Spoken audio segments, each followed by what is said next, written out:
महाशिवरात्रीची कथा. महाशिवरात्रीची ही कथा अतिशय परमपावन आणि पवित्र आहे. या कथेच्या श्रवण किंवा वाचनाने नकळत घडलेली सर्व पापे नष्ट होतात. अशी ही दिव्य कथा जी सूतजीने शौनकादिक ऋषींना सांगितली. चला तर कथेला सुरुवात करूयात. विंध्य पर्वतात एक व्याध राहत होता. व्याध अर्थात शिकारी. तो हिंसक आणि निर्दयी होता. एके दिवशी नेहमीप्रमाणे शिकार करण्याच्या तयारीने शस्त्र, फासे, जाळे सोबत घेऊन तो जंगलात गेला. तेथे एक भगवान शंकरांचे मंदिर होते. तो दिवस होता महाशिवरात्रीचा पर्वकाल आणि त्या दिवशी सगळीकडून मंदिर सुशोभित करण्यात आले होते. मंदिराचा कळस चकाकत होता. मंदिरातील शिवलिंगाचे पूजा भक्त करत होते. अखंड अभिषेकाची धार शिवलिंगावरती होती. टाळ गजराच्या गजरामध्ये भगवान शंकरांचे कीर्तन चालू होते. हर हर असा जयघोष करत होते. अनेक दीप लावलेले होते. सुगंधी द्रव्यांचा दरवळ चहूकडे पसरला होता. त्या ठिकाणी तो व्याध आला. त्याने सर्व वातावरण पाहिले आणि सर्व प्रकाराची टिंगल करून तो तिथून शिव हर हर असे वेडावून म्हणत दाट जंगलात चालला. चेष्टेमध्ये त्याच्या जिभेला शिव शिव हर हर म्हणायची सवय लागली. तो दाट जंगलामध्ये शिरला. संध्याकाळपर्यंत त्याला कोणत्याही प्राण्याची शिकार मिळाली नाही. सूर्यास्तानंतर जंगलामध्ये दाट काळोख पसरला.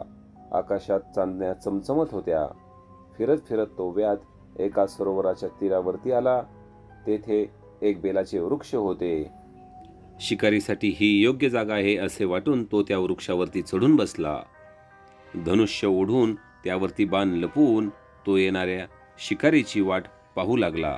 परंतु त्याच्या पुढे बेलाच्या वृक्षाच्या डहाळ्या फांद्या येत होत्या. त्यामुळे त्याला नेम साधता येईना. तेव्हा त्याने फांदीवरील बेलाचे पाने तोडून खाली टाकायला सुरुवात केली.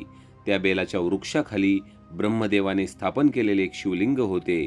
त्यावरती बेलाची पाने पडू लागली आणि अशा तऱ्हेने व्याधाकडून न कळत शिवरात्रीचे व्रत घडले होते. त्याला उपवास जागरण घडले होते. त्याच्या जिभेला हरहर म्हणण्याचा चाळा लागला होता आणि शिवलिंगावरती वरून बेलाचे पाने टाकल्यामुळे पूजनही घडत होते. रात्रीचा एक प्रहर उलटला. त्या सरोवराच्या काठी एक हरिणी, सुकुमाराशी हरिणी गर्भिणी ती पाणी पिण्यासाठी आली. त्यावर तिचे लक्ष व्याधाकडे गेले. तेव्हा ती मनुष्यवाणीने व्याधाला म्हणू लागली की हे महापुरुषा, एक रथ भरून छोटे जीव मारले तरीही एक हरिणवधाचे पातक, 100 हरिण मारले तर एक बैल हत्येचे पातक, 100 बैल मारले तर एक गोहत्येचे पातक, 100 गोहत्या केल्या तर एका ब्राह्मणाच्या वधाचा दोष, 100 ब्राह्मण वधाचे पातक म्हणजे एक स्त्रीवध आणि 100 स्त्रियांच्या हत्येचे पातक म्हणजे एक गुरुहत्येच्या पापापेक्षा शतपट असते. तरीही माझा अपराध नसताना तू माझ्यासारख्या गर्भिणीला मारू नकोस. माझ्या उदरातील कोवळ्या जीवाचा वध करून दोष घेऊ नकोस. मनुष्यवाणीने बोलणाऱ्या त्या हरणीला पाहून व्याधाला आश्चर्य वाटले. तो म्हणाला की मनुष्यवाणीने बोलून तू एवढे शास्त्र कस काय सांगतेस? माझ्या कुटुंबातील लोक माझ्यावर उदरनिर्वाहासाठी अवलंबून आहेत. ते आज दिवसभर माझ्यासारखेच उपाशी आहेत. तरीसुद्धा माझ्या अंतःकरणात तुझ्याविषयी करुणा उत्पन्न झाल्यामुळे तू पूर्वी कोण होतीस? तुला एवढे ज्ञान कुठून मिळाले? ते सर्व काही मला सांग. हरिणीने बोलायला सुरुवात केली. ती म्हणाली की पूर्वी देवदानवांनी मिळून केलेल्या समुद्रमंथनातून जी 14 रत्ने निर्माण झाली त्यात मी एक ब्रह्मा नावाची अप्सरा रत्न म्हणून निर्माण झाले. माझ्या रूपावर देव ऋषी अनुरक्त झाले. त्यांचे मनोरंजन करणे माझे कामच होते. स्वर्गातील दिव्य भोग भोगून सौंदर्याने उन्मत्त होऊन मी शिवभजन, शिवरात्र, सोमवार, प्रदोष व्रत वगैरे सर्व काही सोडून दिले. अमृतपान सोडून मद्यपान करू लागले. देवाचा संग सोडून दैत्याबरोबर राहू लागले. एकदा दैत्य मृगयेसाठी अरण्यात गेला तेव्हा मला वाटले की या वेळात भगवान शंकरांचे दर्शन घ्यावे आणि म्हणून मी कैलास पर्वतावरती गेले. मला पाहताच भगवान शंकर क्रोधित झाले. माझ्याकडून घडलेल्या अपराधाची शिक्षा म्हणून त्यांनी मला शाप दिला की तू अत्यंत पापिनी असलेल्या मृत्यूलोकात हरिणी म्हणून जन्म घेशील. तुझ्या सख्यांनाही हाच जन्म मिळेल. हिरण्यराक्षस मृग होऊन तुमचा पती होईल. तो शाप ऐकून मी भयभीत झाले आणि भगवान शंकरांची क्षमा याचना करून उश्शाप देण्याची मागणी केली, तेव्हा त्या भगवान शंकरांनी मला उश्शाप दिला. 12 वर्ष पूर्ण झाल्यावर तुम्ही तात्काळ माझ्या चरणी पुन्हा याल. मुळेच मला हा जन्म मिळाला. मी आता गर्भिणी असल्यामुळे माझा प्रसूती काळ जवळ आला आहे.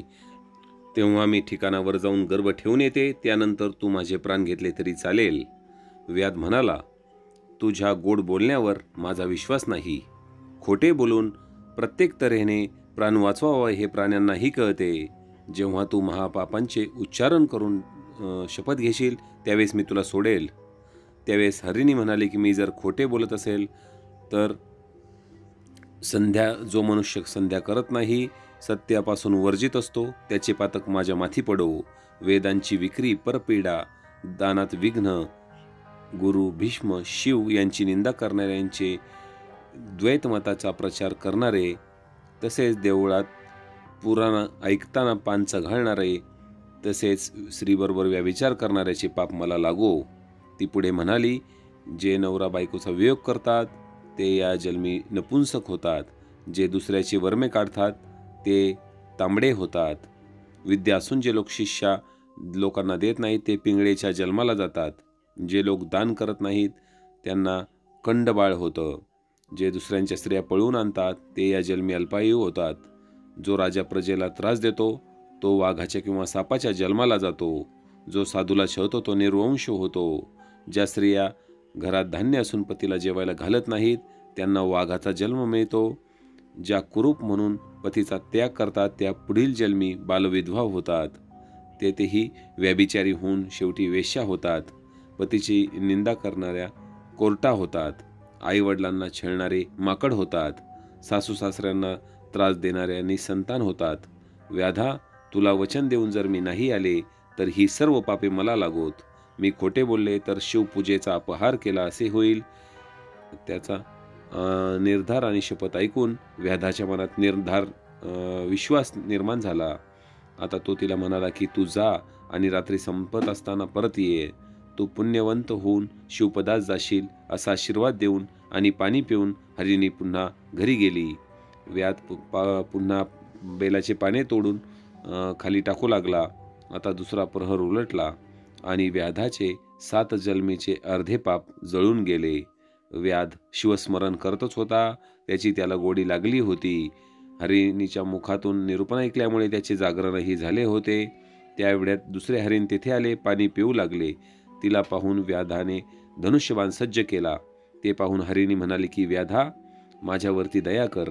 पतीला भेटण्याची मला ओढ लागली आहे. ती माझी इच्छा पूर्ण होऊ दे. मी पुन्हा परत येईल. तिला मनुष्यवाणीतून बोलताना पाहून व्याधाला नवल वाटले. ही हरिणी सुद्धा ज्ञानी आहे असे त्याला वाटले.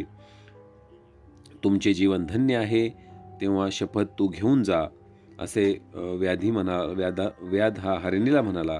तेव्हा हरिणी म्हणाली की मी जर खोटं बोलत असेल तर देवाचे भग्न करणाऱ्याला, गुरुची निंदा करणाऱ्याचे, मद्यपी, दुराचारी, युद्धातून पळून जाणारा क्षत्रिय, दुसऱ्याच्या उपजीविकेचे साधन नष्ट करणारा, रथाची, वेदशास्त्राची, ग्रंथाची निंदा करणारा, संत भक्त यांचा द्वेष करणारा, हरिहर चरित्राचा विहर करणारा, दुराचारी, दुष्टश्री यांची पापे मला सर्व लागोत.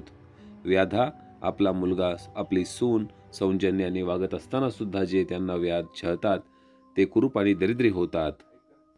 कन्या विक्रय करणारा हिंस प्राणी होतो. पतिव्रताला छळणाऱ्याचे घर फुटते आणि तो नाश पावतो. ब्राह्मणाचा अपमान करणारा ब्रह्म राक्षस तर उपकार न करणारा स्मरी होतो. ग्रहणात जेवणाऱ्याला पित्त, मुळे पळून नेणाऱ्याला कोडी होतो. गर्भपात करणारी स्त्री वांझ होते. देव पाडणाऱ्यांचे अपराधाविना पत्नीला शासन करणाऱ्याला अर्धांगवायू होतो. ब्राह्मणाचे अन्न पळवणाऱ्याचा निर्वंश होतो. ब्राह्मणाला मारणाऱ्याच्या काठीतून प्राण येतात.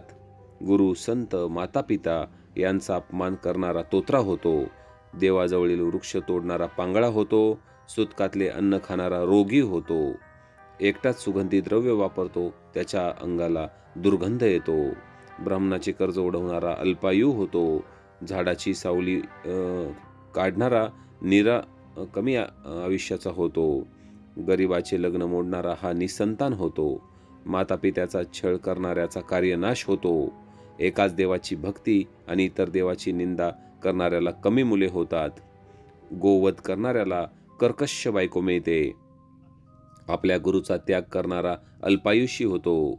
सूर्याकडे तोंड करून जो लघुशंका करतो तो पांढऱ्या केसाचा होतो. लहान मुलाच्या मृत्यूने शोक करणाऱ्याला हसणारा निपुत्रिक होतो. अशा प्रकारे हरणीने सांगितले की मी जर लवकर आले नाही तर मला ही सर्व पापे लागो. व्याध तिला म्हणाला की ठीक आहे, तू फार ज्ञानी दिसतेस, घरी जाऊन लवकर परत ये. त्यानंतर एक हरिण पाणी पिण्यासाठी सरोवराकाठी आले. त्यावरती शरसंधान करताच तो व्याधाला म्हणाला, हरिण की व्याधा, माझ्या पतिव्रत्या स्त्रियांना मी विचारून येतो, तुला दिलेले वचन मी नाही पाळले तर कीर्तनात विघ्न आणणाऱ्याचा निर्वंश होतो, तर तीर्थयात्रेत विघ्न आणणाऱ्याच्या अंगावरती जखमा होतात, तोही नरकात जातो. आई वडिलांचा द्रोह करणाऱ्या व्यक्ती पिशाच्य होतात. गुरुद्रोही भूत योनीत जातो.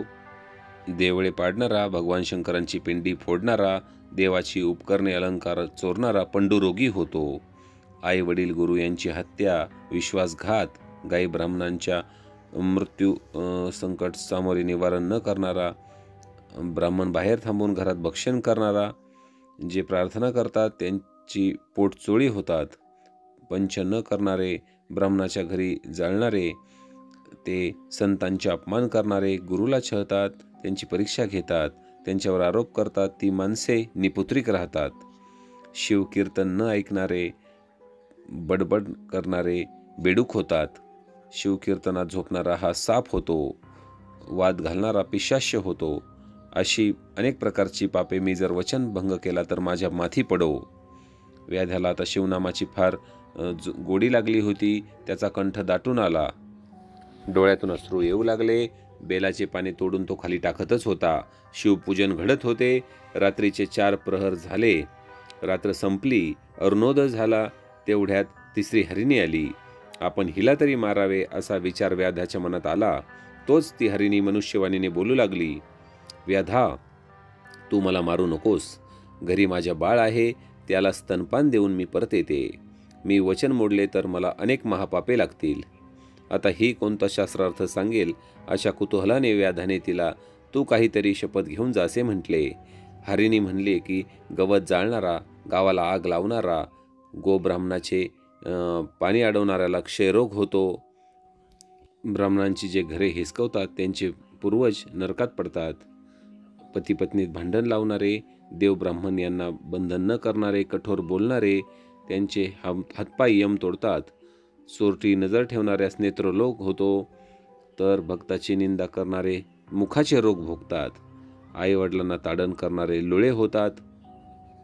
भिक्षा न घालणारा शिवाच्या कोपाला बळी पडतो. संततीला मुकतो. जेवताना ब्राह्मणाला उठवणे सगळ्यात मोठा अपराध आहे. पारधी सद्गतीत होऊन तिला म्हणाला की तू स्तनपान निशंक मनाने देऊन ये. त्यातली पहिली हरणी प्रसूत झाली. दुसऱ्यानी पतीची भेट घेतली आणि हरणी आणि त्यांचे पाडसे व्याधाकडे आले. प्रत्येकजण व्याधाला माझी शिकार प्रथम कर असे म्हणू लागले. त्या सर्वांचे बोलणे ऐकून परस्परांवरील प्रेम, त्यामागची भावना, त्यामुळे व्याध्याच्या मनात करुणा उत्पन्न झाली. तो झाडावरून खाली आला आणि हरिणींच्या पाया पडला. तो म्हणाला की तुमच्या मुखातून निरूपण ऐकून माझे जीवन धन्य झाले. आता तुम्हीच माझे माता पिता आणि गुरु आहात. संसार लटका आहे. शिवपदी पोहोचण्याची मला ओढ लागली आहे. आणि असे म्हणता क्षणी आकाशातून विमान आले. त्याच्यात व्याघ्रांबल नेसलेले ते जे पुंज शिवगण बसले होते. किन्नर वाद्य वाजवत होते. विद्याधर गाणी गात होते. देव वर्षाव करू लागले. व्याध त्यांना नमस्कार करत शिवहर मंत्र म्हणू लागला. त्याचा देह दिव्य शिवगणांसारखा झाला. त्याच्यासह सर्वजण शिवगणाबरोबर विमानात बसले. देव व्याधाची प्रशंसा करू लागले. व्याध शिवपदी पोहोचला. मुलांना तारामंडळात स्थान मिळाले. भगवान व्यासांनी लिंगपुराणात जे वर्णन केले आहे त्याचे हे प्राकृतमध्ये वर्णन आहे. हे महाशिवरात्रीची व्रतकथा श्रवण केल्याने सर्व पापे नष्ट होतात. ही कथा ऐकणारा खरोखरच पुण्यवंत आणि धन्य होतो. अशी ही महाशिवरात्रीची कथा या ठिकाणी समाप्त होत आहे. ही कथा तुम्हाला कशी वाटली हे सांगायला विसरू नका. तसेच आपल्या मित्र परिवाराला ही कथा शेअर करा. येत्या आपण पाहू शकताय की 26 फेब्रुवारीला बुधवारच्या दिवशी 2025मध्ये महाशिवरात्र आहे. आपल्या सर्वांना शिवरात्रीच्या खूप साऱ्या शुभेच्छा. महादेवांचा आशीर्वाद आपल्या सदैव पाठीशी राहो हीच महादेवांच्या चरणी प्रार्थना करून व्हिडिओला आम्ही इथे थांबवत आहे. धन्यवाद. ओम नमः शिवाय.